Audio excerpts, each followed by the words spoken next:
Hey everyone, it's Dr. Sarah at Relief Plus Chiropractic, and this is Ava. So Ava is 7 months old and she's been getting adjusted since birth. So I want to show you kind of what it looks like when we adjust an infant. So I'll usually start in her mid-back, and since she's a little older and can hold her neck up, it's very gentle. Yeah, and she doesn't seem to mind it at all. Good.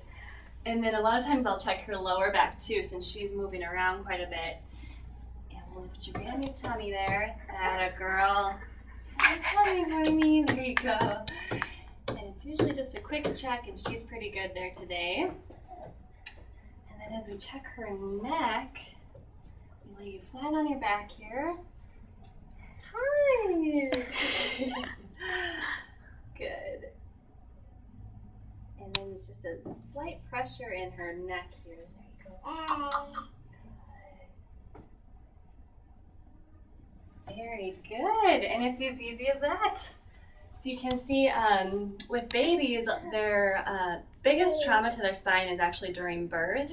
So it's a good idea to get them checked as soon as possible. And of course, a lot of their neurological development happens in the first 3 years. So getting adjusted makes sure that they can develop as well as possible.